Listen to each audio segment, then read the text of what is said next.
Estamos aqui com Oeste ao vivo, né, trazendo aí para vocês interatividade, notícias, informações. Hoje, segunda-feira, dia 22 de julho de 2019, estamos no ar mais uma vez, né, para que você possa aí curtir, compartilhar, comentar.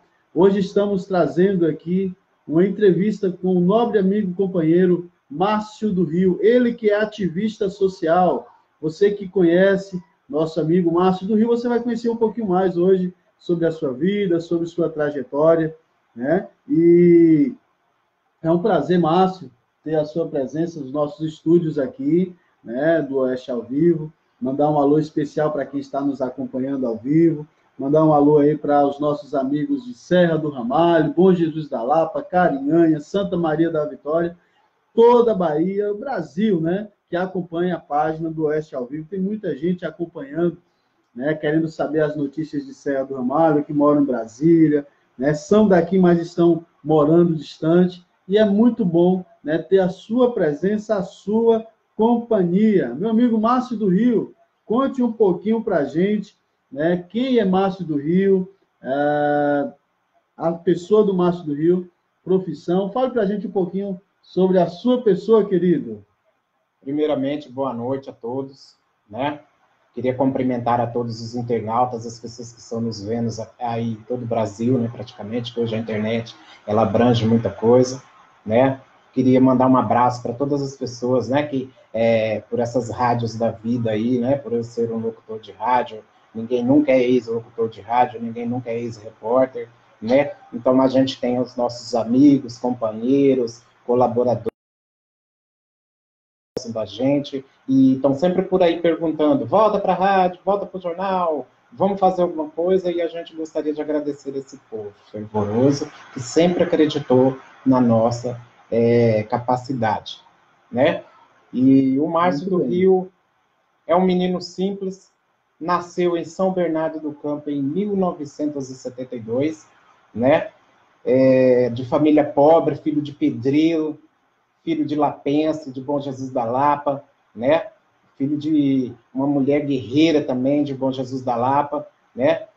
Oriundo aqui da beira do rio, né? Aqui da Boa Vista, né? A família é oriunda daqui da Bahia, graças a Deus, porque é da Bahia que a gente conseguiu toda essa estrutura de pensar no próximo, porque a gente sabe que a Bahia é uma terra forte de energia, para todos nós baianos nós sabemos disso.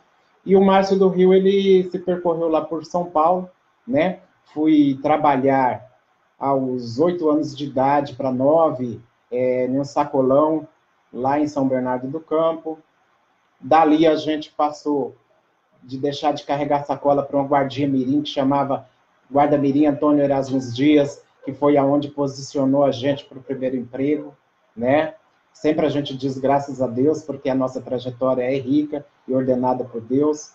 E ali a gente já trilhou para uma fábrica de móveis chamada Santa Teresa, né, que tinha lá em São Bernardo do Campo, e registramos a nossa carteira com 12 anos de idade, com muito orgulho, né? E aí os 18 trabalhado para a gente não ficar longe na história, me tirou de uma posição de vigilante, né, que eu tinha de banco, fiz o curso, consegui, e essa direção de vigilante, né, que a gente tinha ali trabalhando, eu sofri um reumatismo e acabei me aposentando, e aí vim para a Bahia, né? Então, voltando lá atrás, na época do sacolão, foi aonde a gente começou a perceber o social. Porque ali naquele sacolão, além de ajudar a gente, que eram os meninos que trabalhavam lá, deixava a gente entrar lá para pegar as frutas, as verduras, as coisas que estavam lá sobrando, porque não ia vender mais, porque ia murchar, a gente levava para casa, ainda levava um dinheirinho. E eu percebia que aquele povo tinha um amor pela gente, porque levava um alimento para a gente dentro de casa. Então, isso me marcou, porque foi uma primeira oportunidade que eu tive de ser um cidadão que trabalha dentro do sacolão. E ali no sacolão, poucos de vocês sabem, mas foi ali que nasceu o PT, foi ali que nasceu o Partido Verde, tá? Eu tenho que falar isso, porque isso fica engasgado, porque a gente sabe da história de São Bernardo do Campo. Eu estou aqui até com o meu amigo Orlandinho, né, que é apadentado com a gente, que sabe também da história de São Bernardo do Campo, e sabe que lá foi o berço onde começou o social, tá? Então, o Márcio do Rio vem desse amor próprio, não é um amor político, é aonde vem a próxima pergunta do Erivelton, né? Que ele acredito que ele vai fazê-la agora.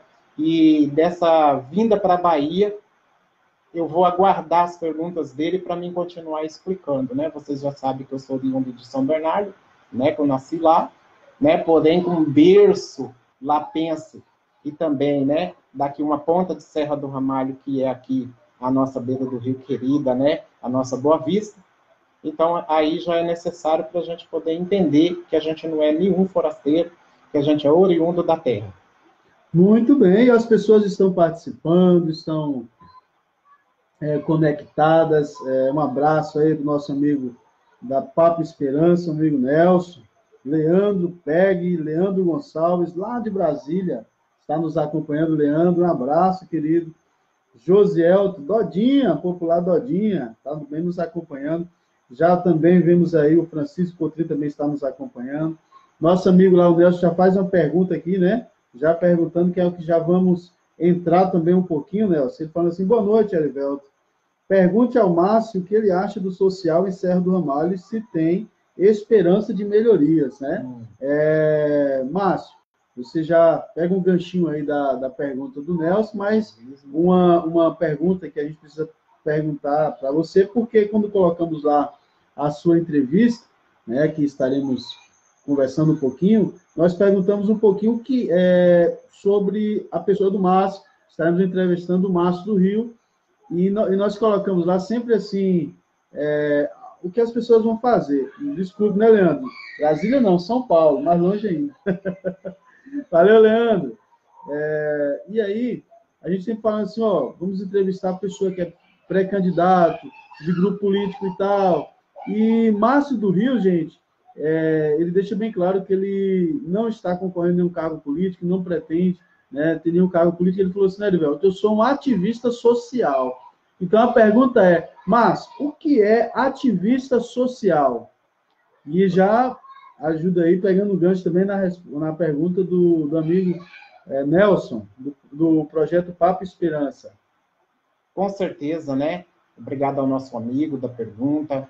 É uma pergunta que ela é pertinente para o momento, né? O que é um ativismo social? Nós, do Brasil, estamos vivendo isso, né? Estamos vivendo esse mundo que a gente se preparou tanto para chegar nele e hoje está acontecendo. O ativista social é um defensor da área social. Todo mundo que é ativista, seja ele de qual bandeira que seja, é um defensor. É como se fosse um defensor público, que defende lá sem ganhar nada. É um ativista social. Ele não quer se envolver em nada, ele quer defender, quer dar instrução. Tá? Então, um ativista social, ele é um defensor do social. Ele vai dar o palpite, vai dar pitaco, vai falar onde é que está o problema, vai apontar soluções e vai dizer ideias. Isto é um ativista social. É muito simples de entender, né? E lá vem a pergunta, né, que é sobre o social de Serra do Ramalho, né? Nós aqui em Serra do Ramalho, nós temos agrovilas separadas, né? Como se fossem pequenos feudos, né? Então, a atividade social, ela fica meio que difícil de subdistribuir para as agrovilas, né? Então, o prefeito de uma cidade tipo Serra do Ramalho, automaticamente tem mais trabalhos e mais barreiras que os prefeitos das outras cidades, é óbvio, né? Então, por isso que muitas cidades, né, o meu querido amigo Orlando sabe disso, cidades, quando elas se transformam problemáticas e grandes, elas precisam de subprefeituras, subdistritos que comandem aquele lugar, porque fica impossível de governar, fica impossível de conversar com o povo, né? Então, Serra do Ramalho, eu queria até aqui, né, parabenizar as administrações antigas e a atual também, né, por esse esforço, porque eu sei que é difícil governar a Serra do Ramalho. Quem conhece cidade grande e chega aqui, tira o chapéu para qualquer prefeito que tiver dentro de uma cidade tipo Serra do Ramalho, porque lá ele governaria fácil, né? O povo pensa que é fácil sentar na cadeira de um prefeito, sentar na cadeira de um vereador. E não é fácil sentar. Por quê? Porque dentro desse encorpamento de ser um político, existe a área social. A área social é a nossa comida, é a nossa segurança, é a nossa saúde, e todas essas ferramentas também dependem do povo. Porque o próprio povo gera também suas doenças. E a gente vai dar um exemplo através do lixo que se joga nas ruas, dentro dos matos, não aguardar o carro público passar para recolher o lixo. Isso gera mosquito, aí vai morder o Márcio do Rio, vai morder o Erivelto, o mosquito vai picar o Orlandinho, vai picar o filho do prefeito, o prefeito, todo mundo, vereador, todo mundo. É um problema público e isso é social. Tem que investir nessas áreas, né? Quando a gente estava lá em Bom Jesus da Lapa, lá atrás na história, quando eu cheguei lá, a gente ainda falava sobre usina de lixo. Eu conversei com o prefeito Roberto Maia, a quem, se algum dia ver esse vídeo, que eu gostaria de mandar um abraço, que é meu amigo também, né? Que eu tenho amigos na política. Eu não tenho inimigos da política, porque eu nunca fui político. Tenho muitos amigos que me apoiaram muito, me deram carro de som, me deram estrutura, me deram palco, me deram diversas coisas. Todos os políticos, de todas as bandeiras políticas, PT, PSDB, todos os partidos. Eu não vou nem falar partido aqui, porque são todos que me ajudavam. Era só o Márcio do Rio chegar lá na Lapa, todo mundo sabe disso. Que eu fiz muitos amigos lá e criei poder através das amizades e do respeito e do carinho que eu tinha por eles. E eles sempre me ajudavam, por saber que as minhas manifestações sociais não eram políticas. E eu trouxe isso para a Serra do Ramalho, por quê? Para tentar fazer o povo entender que se a gente não tiver um lado de tentar colaborar, se a gente não tiver um lado, né, de mutirão, um lado comunitário de ser, nós nunca vamos ser um povo desenvolvido. Nós nunca vamos ser uma cidade que vamos caminhar para frente. Nós vamos derrotar o nosso próprio sistema para nós mesmos, né? Então, o social, ele parte daí, do povo. A política, ela parte do povo. Todo governante que tiver aí, como a gente muitas vezes falou lá atrás um dia, né, que eu acredito que alguém ficou magoado, todo mundo que maltrata o professor tem que lembrar que teve um professor que o ensinou. Agora, todo mundo que maltrata o político também tem que lembrar que foi você que colocou ele lá. Você tinha que conhecer a biografia dele, você tinha que conhecer a história dele, você tinha que prestar atenção no que ele falou. Então, o Márcio do Rio é uma pessoa que estava ali ativista social, estava tentando informar para o povo o que o vereador faz lá na Câmara. Que é legislar para você, porque ele é seu representante. Ah, ele não foi, não, no seu bairro? Não vote mais nele. Porque ele não foi no seu bairro, porque ele é teu representante. Agora, se você votar nele de novo, a culpa é tua. Não aponte o político. Então, tudo isso faz parte do ativismo social falar. Se confunde um pouco com política, né? Porque ninguém quer escutar a verdade, né? Mas nós, o povo, nós temos que viver da verdade. Eu não sei se eu respondi a pergunta do rapaz, mas é exatamente o que eu acho do social de Serra do Ramalho. Enquanto o povo não se achar e ficar se rivalizando e tentando derrubar prefeito que está no poder, nunca nós vamos caminhar para frente. Agora, se o prefeito não prestou, nós temos que sim ter um novo nome, uma nova liderança, porque é nosso direito constitucional. Muito bem. Então, Márcio, é interessante o que você falou sobre a política social. Eu acho que a política, eu concordo contigo, porque a política ela precisa começar da gente mesmo, né? Precisa começar dentro de casa, você precisa ser um político justo dentro da sua casa, coordenar o seu lar, coordenar a sua família. E muitas vezes, como você avalia hoje a situação das famílias, não só a nível de Serra do Ramalho, mas a nível mundial? Como você vê hoje o comportamento dos pais em relação aos seus filhos, em criar para o mundo?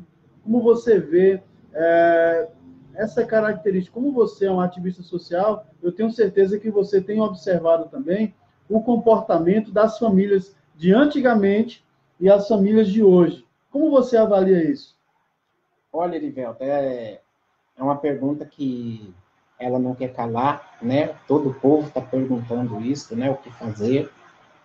E a receita, ela vem do início da minha biografia, né? É com o trabalho que a gente conquista alguma coisa, gente. Né? Então, ensine alguém a ter alguma coisa, mas não dê alguma coisa para alguém, né? Porque se você der uma vara para uma pessoa e mostrar para ele o rio, ele vai pescar um peixe, ele não vai ficar com fome, né? Então, minha família de trabalhador, meu pai é pedreiro, né? Porque ninguém é ex-pedreiro, ele sabe, só está mais velhinho um pouco, né? Não pode mais trabalhar, mas é pedreiro. Criou a gente com educação de trabalho. A gente, desde criança, já ia com meu pai para ensinar a trabalhar, nem que carregasse só um tijolo, mas a gente ia com ele para esse ensino de trabalho. E foi assim que a gente começou a buscar o pão de cada dia, começou a trabalhar, foi registrar a carteira cedo, como eu falei, né? E a política do Brasil, acredito que ela está toda errada, né? Por esse lado. Porque muitas vezes os jovens, eles não têm a oportunidade. Eu diria, né? Eu estava até pensando hoje de tarde, né? Com um pensamento em off meu, e eu estava pensando, ao invés de construir tanto prédio, por que não construímos grandes seres humanos, né? Por que não investimos em jovens? Por que ao invés, né, de estar tão preocupado com a criminalidade, a gente estivesse preocupado com a formação de profissionais? Tanto investimento em festas, em coisas banais do mundo, por que não divide esse dinheiro no meio e não dá um curso de medicina para os filhos dos pobres? Dá o curso, tá? Sorteia aí nas escolas, faça um curso aí nas escolas aí para ver quem que é o melhor. Fala, meu filho, o que você quer ser do seu futuro? Pois nós, o governo, vamos apostar no seu futuro, né? Só que os pais ficariam felizes disso e incentivariam os outros jovens a estudar também. Só que o que está errado muitas vezes? O progresso. Nós avançamos, né? Até que então, que mais tarde não tinha malícia nem na televisão. A gente olhava na televisão muitas vezes alguma coisa e a gente via, né? Eu estava até acompanhando uma novela que passa à tarde, né? Uma senhora que tem lá na novela, né? Não vamos citar nomes, mas aí ela falou pro padrasto da menina e para uma coleguinha dela, falou assim, você vai dando banho nas meninas enquanto eu estou aqui fazendo o cabelo aqui. Essa frase hoje já é impossível por causa da pedofilia. Falar assim, olha, você vai dando banho nelas aí para mim, né? E eu falei com a minha esposa, falei, olha como é que era a televisão há 20 anos atrás. E hoje nós já temos vários moderamentos dentro das escolas, a gente já vê meninos, né, gingando, falando na gíria, só que a culpa não é deles. A culpa é de quem não dá estrutura para eles estudarem. Porque se eles ocuparem o seu tempo, eles vão ter menos tempo para gastar com a rua, né? Se eles derem estrutura para os pais vão ter menos tempo para poder ter problemática com eles dentro de casa. Então, se alguém que muitas vezes convive muito tempo junto, os problemas aparecem. Se subdivide o problema com o trabalho, os problemas desaparecem. Porque aquele cidadão, ele vai aprender a trabalhar, ele vai pegar o amor pelo dinheiro conquistado, né, ali, e aquele dinheiro conquistado, que ele conquistou com o próprio suor dele, vai se transformar numa cultura para ele. Aquele ensino que ele sabe que é um incentivo, se houver um incentivo governamental, dele ter a garantia de uma faculdade, mais tarde, é óbvio que ele vai se interessar. Então, nossos jovens de hoje, as nossas crianças de hoje estão desmotivados. Nossos professores estão desmotivados, porque já sabem que os jovens estão desmotivados e que os pais estão desmotivados também. Muitas vezes as pessoas não investem em... É isso que está acontecendo. Que não investem em pessoas. Investem em prédios, né? Porque muitas vezes, se eu construir um prédio ali, daqui 20 anos, alguém vai olhar e falar assim, ah, você lembra do Márcio do Rio? Ele que construiu esse prédio aqui, ó. Mas quando você constrói um ser humano, normalmente as pessoas não notam, né? Então está sendo muito pouco o investimento dentro dos jovens e na própria criança. Interessante isso aí, Márcio, porque quando se investe em educação, né, em todos os patamares, o país ele cresce, o país ele desenvolve. Exemplo claro do Japão, que quando a criança ela já cria uma certa idade, ela já recebe na sua porta o carro, né, do governo para que possa levar ela para a escola. Né? Ou seja, isso mostra a preocupação desse país em relação à educação e ao futuro do país. E agora você olha o nível, né, o nível do Japão, né, de ensino, de educação, de cultura, né, o nível de criminalidade como é muito baixo, e você olha em relação ao país chamado Brasil e alguns outros países também. Então, a gente percebe que é muito forte essa questão. Se fala muito, Márcio, entrar um pouquinho nessa polêmica da questão do socialismo. Como você define a questão, por exemplo, da Venezuela? Disse que é um país socialista, mas o que você me diz dessa socialização da Venezuela? Você acredita que o modelo é dessa forma? Como você vê hoje, por exemplo, a Venezuela? A Venezuela é um país diferente do Brasil, né? Não podemos confundir social com socialismo, tá? Então, algumas pessoas de má intenção até pintou todo mundo que reclama de vermelho, né? Todo mundo que reclamar aqui, que falar qualquer coisa hoje, né? Acredito que por eu ter citado aí, eu já sou vermelho também, e aí você está sendo porque está entrevistando as pessoas dando oportunidade. Então, isso daí, aquele cara é socialista, é paderneiro, ele quer confusão, né? Então, o que acontece? A Venezuela, que é um país ditador, é diferente do nosso país Brasil. Aqui no Brasil, nós temos toda a estrutura para reclamar. Nós temos toda a estrutura para ir para a rua. Nós temos toda a estrutura para ajudar o nosso bairro, a nossa comunidade, o nosso prefeito a governar. A Câmara daqui não tem porta fechada, você pode chegar lá, sim, e reivindicar o seu direito. Você pode arrumar uma pessoa que seja, né, a pessoa responsável pelo seu bairro aqui. Então, aqui ainda não é proibido se manifestar aqui no Brasil. Se é ouvido, eu não sou ouvido, né? Ninguém me ouve aqui. Eu posso reclamar que ninguém me ouve. Mas é dependendo aonde você está e o que você está reclamando, né? As pessoas vão olhar o que você está reclamando. Se você está reclamando com direitos ou sem direitos, né? Então, o que acontece? A Venezuela é um país que se tornou um país fechado, um país ditador, aonde é-se proibido algumas coisas.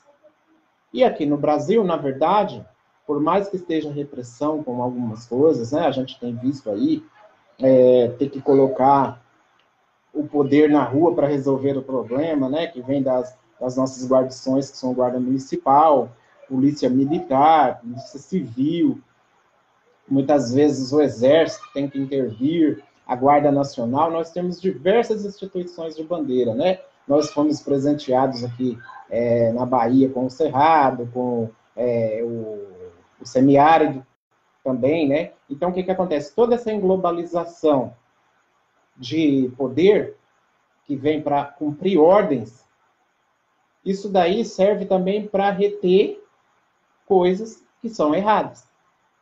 E todas as coisas que são erradas, elas não estão dentro da lei, elas estão contra a lei. Então, o nosso país, ele tem leis. E as leis precisam ser cumpridas. Elas não são reprimir você porque você fez algo. Porque alguém quis. Existem as leis. Agora, tem país que a lei é o próprio presidente, o próprio rei, o próprio ministro daquele local, ele manda dar a ordem, você tem que executar, e quem falar morre. É diferente do Brasil? Aqui quem falar não morre. Aqui quem fala é esquecido. Aqui quem fala é perseguido. Aqui quem fala é ignorado. Mas não por todos. Muitas vezes eu posso estar falando aqui, tem gente que pode estar concordando, tem gente que pode estar xingando, tem gente que pode não estar gostando, mas na verdade é assim que funciona. Nossa sociedade é uma sociedade liberta, é diferente da Venezuela e outros países mais, né? Que até mandam matar quem é contra o governo. Nós não chegamos nesse extremo ainda. Nós somos um país que temos a liberdade de expressão, né? Muitas vezes as pessoas, né, eu estava vendo sobre a Miriam Leitão, né, uma coisa que me deixou bastante espantado, né? Diz que a Miriam Leitão foi proibida de estar num evento, né? E que ela seria contra, que ela teria sido presa junto com a Dilma Rousseff, etc e tal, né? Só que a Miriam Leitão, para mim, é uma das grandes economistas do Brasil. Ela é uma mulher que, quando ela abre a boca, ela abre para consertar o que está errado na nossa cabeça. Só que, na verdade, o que acontece? Quando há interesses diversos, né? Aí, muitas vezes, ela não interessa para alguém. É um direito da pessoa. Ele não gostar de mim, não gostar da Miriam Leitão, não gostar do Ailton Alegria, não gostar do Erivelto, não gostar do Orlando. É um direito da pessoa. Isso é Brasil. É diferente da Venezuela. Lá você é obrigado a gostar. Entendeu, Erivelto? Não sei se eu respondi a tua pergunta, mas aqui nós não somos obrigados a gostar e lá é obrigado a gostar. Com certeza. E mandar um alô especial aqui aos nossos amigos, a Carlos Ramalho também, que está nos acompanhando, empresário Carlos Ramalho, meu amigo Paulo Amorim, Peterson, Osmar Souza, Amanda, Sirlene, a nossa amiga Karina Parnaíba, Carlos Cacá Cardoso, né, também está nos acompanhando, grande locutor Cacá Cardoso, filho do amigo, né, Cardozão, né? Alza das frutas. Olha só, a nossa amiga também, Maridiane Martins, diz o seguinte: parabéns por abrir este momento para tratar dessa temática. Parabéns ao Márcio do Rio por sua luta incansável em prol do social. Isso é muito importante, porque a gente precisa falar um pouquinho do comportamento, né, das pessoas, né? Isso é muito importante, nada melhor do que conversar com alguém, né, que o tempo todo fala, dialoga sobre isso. Eu conheço o Márcio do Rio, não é da agora, é de muito tempo.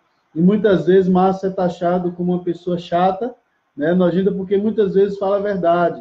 E as pessoas que muitas vezes falam a verdade, elas não são, muitas vezes, queridas por todos.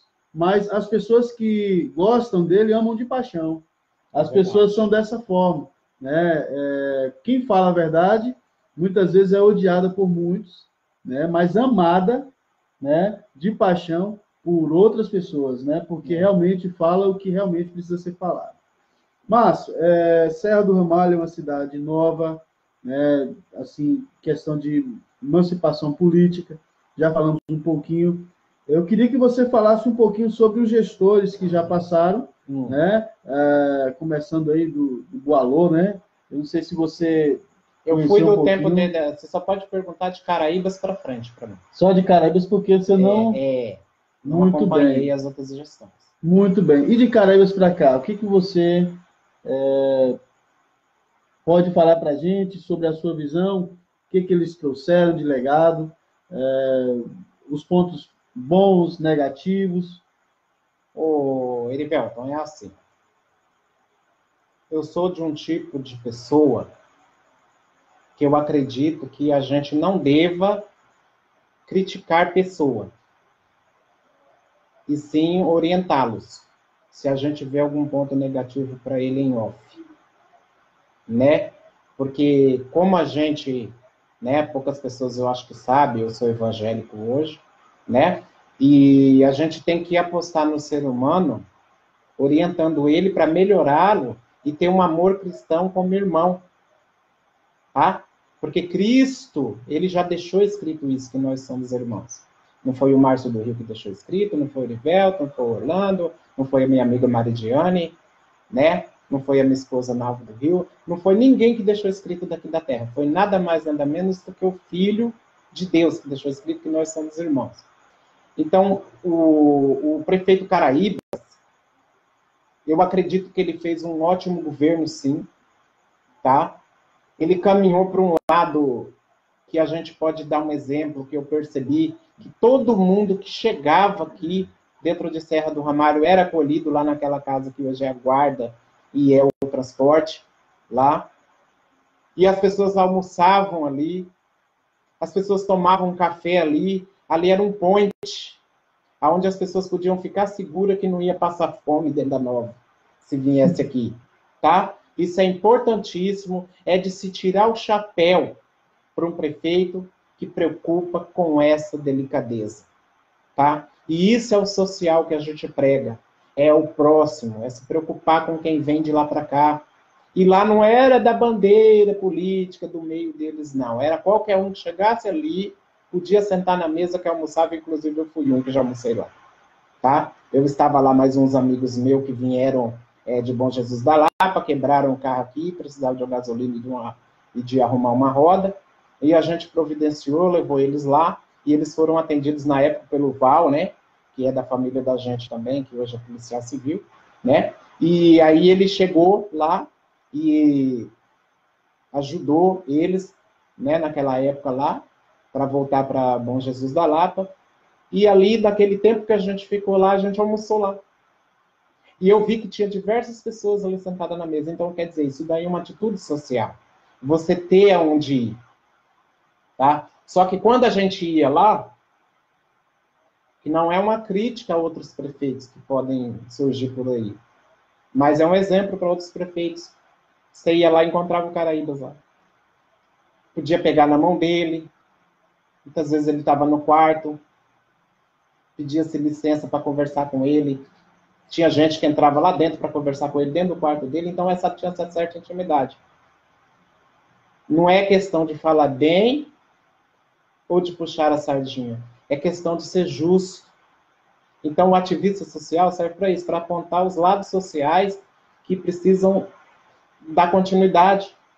E aonde é hoje que serve o almoço dentro da Nova, pelo amor de Deus? Para as pessoas que vêm de fora. Você conhece algum lugar? Difícil. Tá? Então, eu acredito que muitas vezes as pessoas vêm com o dinheiro da passagem contado. Hoje em dia, o comerciante ele tem que vender, né? Todo mundo tem o seu lado, mas o lado de Caraíbas eu apoio a parte que ele governou, sim, por causa de muitas coisas assim que ele fez, né? E pelo legado do nome, das coisas que aconteceram aqui dentro da nossa comunidade, né? Muito bem. Depois de Caraíbas, teve o Padre Euclides. Padre Euclides, né? Uma pessoa inesquecível, né? Que foi além de ser uma pessoa que é considerado um presbítero, né? Que é um padre, uma pessoa de muito respeito dentro da igreja, né? Que ali já se falava, né? De, tipo assim, o padre vai sair candidato, eu mesmo o conheci, né? Porque quando eu cheguei em Serra do Ramalho, a primeira pessoa que eu tive contato foi com o Cinza da Banda Maciel.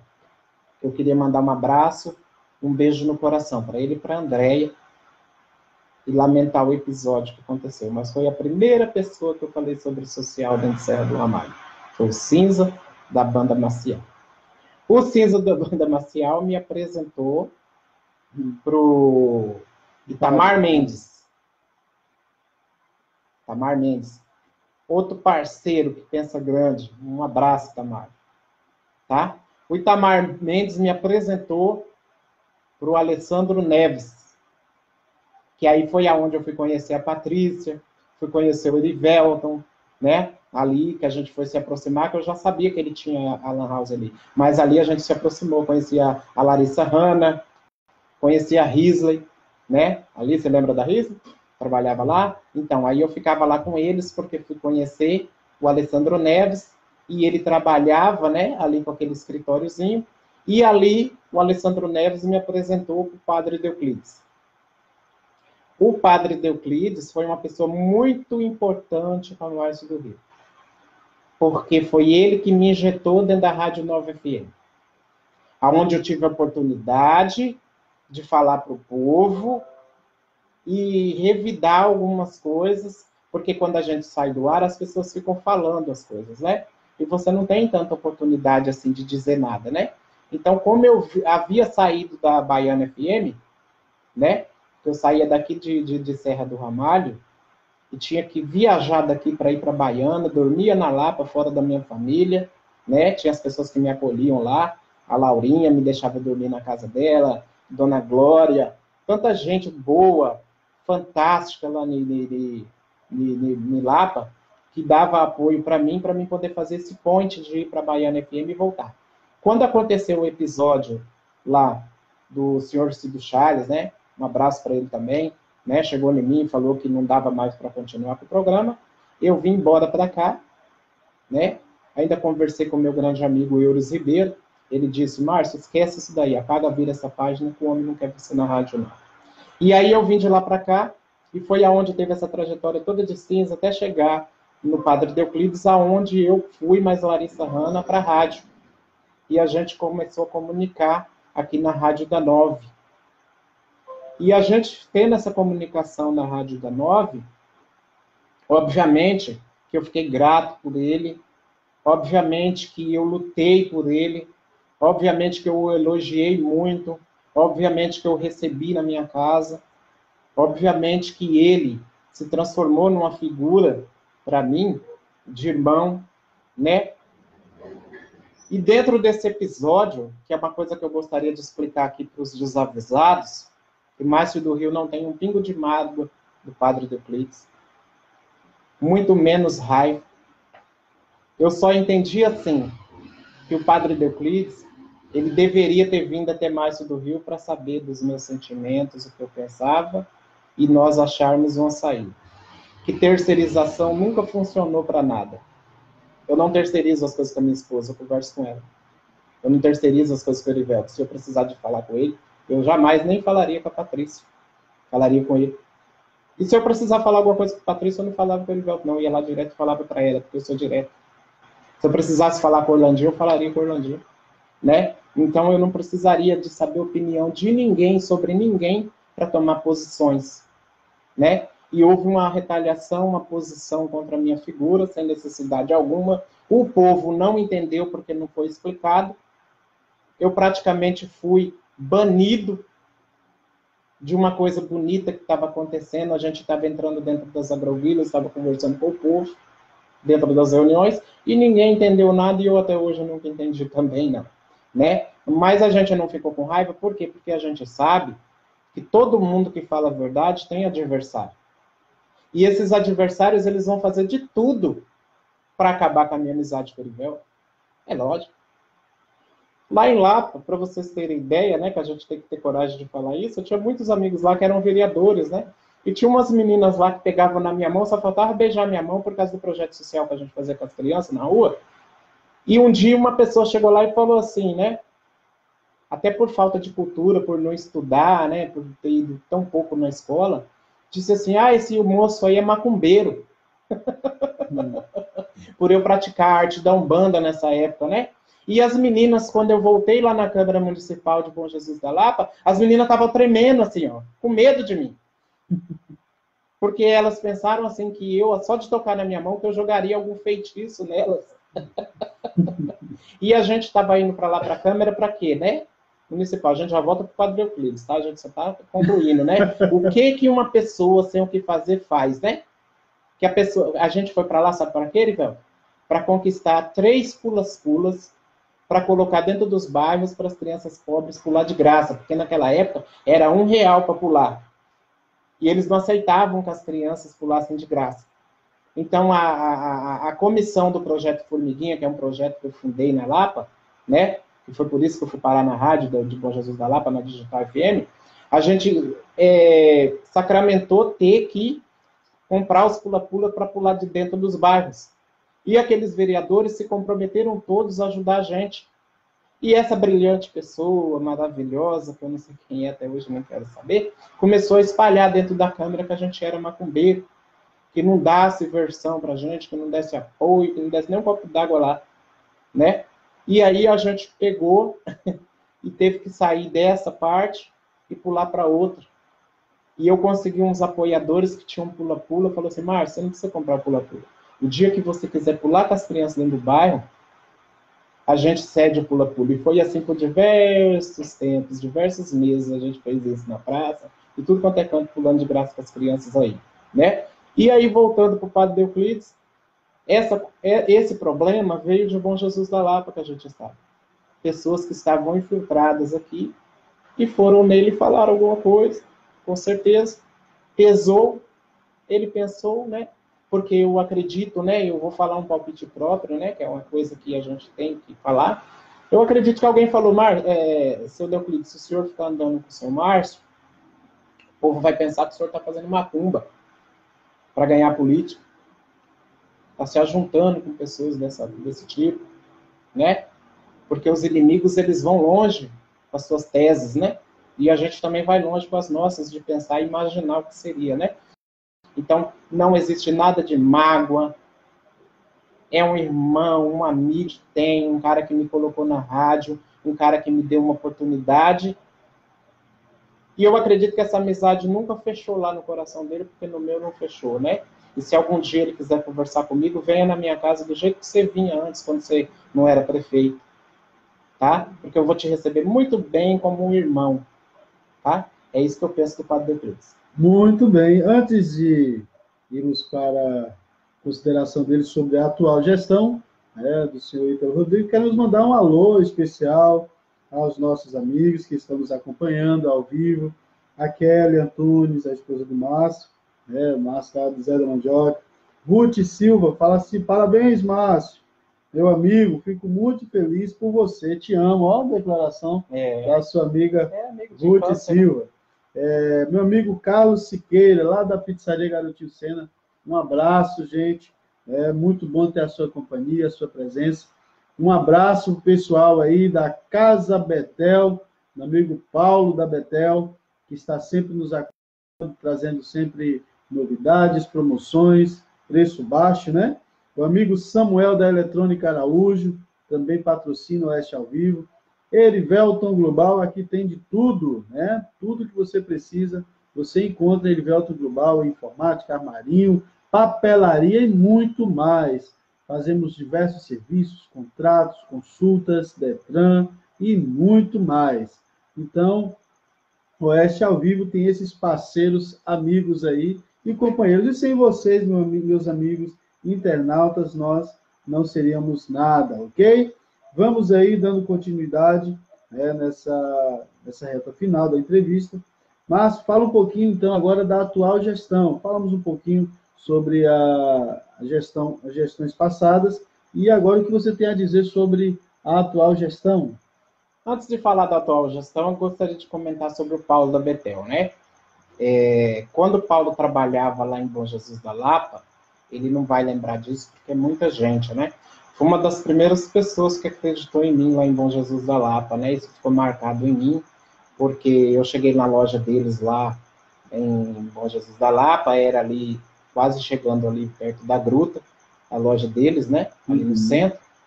E eu cheguei lá para comprar os móveis, né, da casa, e a gente tinha dinheiro, mas não tinha nome. Não tinha luva, não tinha ninguém que pudesse fazer nada pela gente ali, né? Porque parente, você sabe como é que é, né? Parente gosta da gente, mas para lá servir avalista. De avalista não vai, né? E eu cheguei lá e ele olhou para mim assim e falou assim, aqui você pode comprar até os móveis da sua casa que eu te vendo. Você é aposentado, né? Eu falei, sou. Quanto você ganha por mês? Aí eu falei o valor. Ele falou assim, ó, você pode fazer uma prestação até tanto. Se eu não me engano, na época era R$600, na época, o equivalente a R$600, que dava os móveis da casa tudinho. Ele acreditou em mim, né? E eu acho importante que, por isso, o progresso deles, né? Queria mandar um abraço para toda a família Ramalho. Esses meninos têm um coração ótimo, né? E eu queria saber, assim, né, que no Brasil todo existissem pessoas assim que confiassem em pessoas pobres, né? E desse oportunidade para as pessoas como ele deu para mim, porque ele foi uma pessoa que acreditou em mim na minha chegada em Bom Jesus da Lapa. Ele falou, olha, você pode comprar aqui para a tua casa toda, né? Acredito que isso que seja o sucesso, né, deles, porque eles progrediram muito, e eu sou uma pessoa que talvez ele não saiba, vai saber agora, porque esse vídeo vai bombar aqui, dentro do Serra do Ramalho, eu tenho certeza, né? E ele é uma pessoa que acreditou em mim, e eu estou retribuindo para ele hoje, falando muito obrigado para ele, né? Uma pessoa que eu admiro muito, né? E veio de lá de Bom Jesus da Lapa. E falando hoje, né, da atual gestão de Ítalo Rodrigo, o Ítalo Rodrigo é uma pessoa que eu conheço muito bem pessoalmente, né? O Ítalo é um amigo pessoal meu, né? E ele, antes de ser político, antes dele ser um menino aí, a gente já se conversava. O pai dele trabalhando lá na prefeitura, né? Depois ele conseguiu um cargo lá e a gente já se conversava. Então o Ítalo, ele foi para a rádio, sabia do meu coração social, lá para lá para Bom Jesus da Lapa, para Baiana FM, né?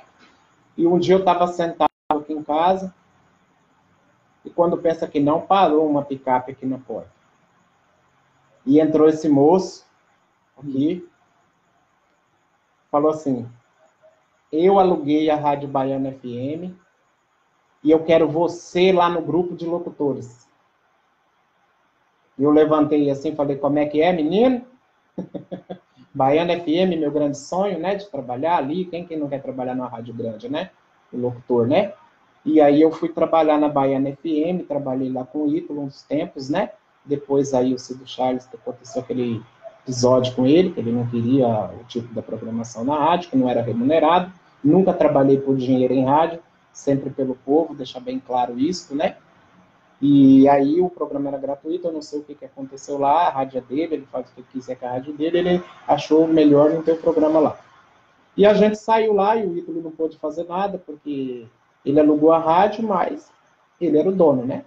E aí ele fez esse episódio e eu me desmembrei do Ítalo e vim para 9, né? Quando pensa que não, a gente foi para São Paulo, passou um tempo lá em São Paulo e o Ítalo fez a candidatura dele aqui, né? E eu tô vendo, assim, vendo o caminhar das coisas, que existe boa intenção nessa administração. Existe boa intenção nessa administração. Eu acredito que hoje só não se modernizou a forma de administrar, que é ouvir o povo. Está faltando ouvir o povo. Está faltando ouvir as lideranças de bairro. Porque quem quiser saber o tanto que o pai de família passa fome, vai lá na casa dele e pergunta. Porque esse pai de família foi o que te colocou no poder. Esse pessoal do bairrinho lá, esse pessoalzinho aí, foi o pessoalzinho que te deu poder. Então, a popularidade, quando a gente sobe lá no auge, estou falando para todos os prefeitos que já existiram e para os que ainda vão existir. A sua popularidade só acaba porque você esquece o povo. Porque se você abraçar com o povo, ninguém te derruba. Porque o povo é forte. Tá? Então, essa administração, assim, eu acho que muitas vezes está faltando ouvir mais o povo. Porque se ouvir o povo é tão humilde, leva você para casa deles e te dá café, e te dá bolo, e te dá. O povo não vai fazer mal para ninguém. Não faz mal se lidar com o pobre. Toda vida é gostoso você ir no homem do campo. Eu sempre digo até para as pessoas sofisticadas lá de São Paulo, que são meus amigos, eu falo assim, o povo do campo tem mais educação que vocês que estudaram. Você chega na casa de um homem que não tem cultura, que ele nunca foi numa escola, e ele te trata com educação, porque essa educação aí veio do céu, veio do berço, né? Então, todos nós temos que ser gratos, né? Essa palavra eu tenho que deixar ela aqui. Todos nós temos que ser gratos. Então, como foi uma votação extensiva do prefeito, então acredito que não é culpa dele, mas sim culpa da sua assessoria, que deveria estar nos bairros tentando achar uma solução para alguns problemas que seriam fáceis de resolver, né? E conversando numa boa. Ah, não vai passar asfalto aqui na minha rua, não? Beleza, não tem dinheiro para passar o asfalto. Mas você pode passar a máquina aqui na minha rua, pelo menos? Pode. Aí passa a patroa na minha rua, eu vou ficar satisfeito, vou morrer de agradecimento, porque o meu pedido foi atendido, porque veio alguém da prefeitura pelo menos falar comigo. Vamos nos né? sentir importantes, né? Veio pelo menos falar comigo, atendeu ao pedido da comunidade, né? Então, hoje nós não temos o suporte, muitas vezes, dessas pessoas que hoje se candidatam a vereador, muitas vezes, que não vêm nos bairros, eu não sei porquê, porque o povo é tão grato, tão legal, tão bacana conversar com o povo, né? Então, os vereadores, eles deveriam vir conversar com o povo. Mas já que o vereador não vem, mas eu acredito que a assessoria do prefeito deveria vir, né? Porque o povo ainda tem essa cultura ainda, é culpa do prefeito, foi o fulano de tal, né? No caso hoje é o Ítalo, né? É culpa do Ítalo, tem que tirar esse cara daí, só que ele não legisla sozinho.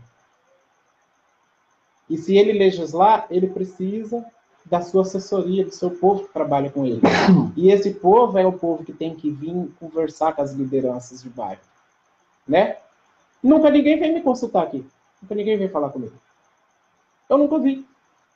Mas outro dia eu me surpreendi com a entrevista sua, que o rapaz estava falando lá, né? Como é que é o nome dele? É o Orlando, semana passada? Gostaria de mandar um abraço para o Orlando, né? O nosso secretário, que eu tenho visto. Orlando Moreira. Seu xará, né? Eu gostaria de mandar secretário de Infraestrutura do município. Então, eu gostaria de mandar um abraço para ele, mas eu me surpreendi dele dizer que a gente fica dando, tipo, opiniões dentro da administração. A gente não dá opiniões da administração, né? Porque até que então que a gente não tem oportunidade de dar. A gente não tem um espaço aberto, tá? Isso que eu vou falar aqui agora é uma crítica de Márcio do Rio, tá? Eu sou muito homem para fazer crítica.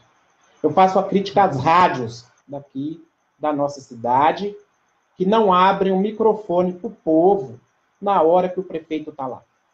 O povo tem esse direito de perguntar para o prefeito. O povo tem esse direito de perguntar para os vereadores. O povo tem esse direito, porque foi o povo que colocou eles lá.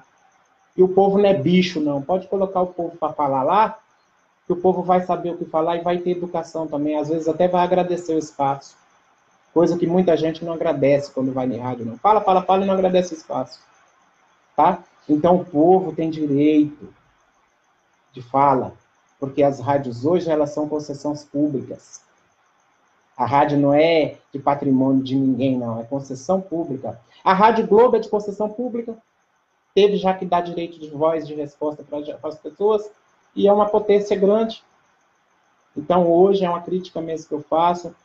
Acabou os programas ao vivo, com o povo no Boca Livre. E a primeira oportunidade que o povo está tendo aqui, graças a Deus, é na internet. Porque aqui vai para todo o Brasil, viu? Não fica vocês pensando que só um ou outro que assiste, não. Isso daqui o pessoal linka, copia e leva para outros lugares, viu? Até político vai usar essas conversinhas para ficar falando por aí, por outras cidades, por outros rincões, por aí, viu? Porque o povo gosta de aprender, né? Então, o povo hoje, ele precisa de vez e voz, né?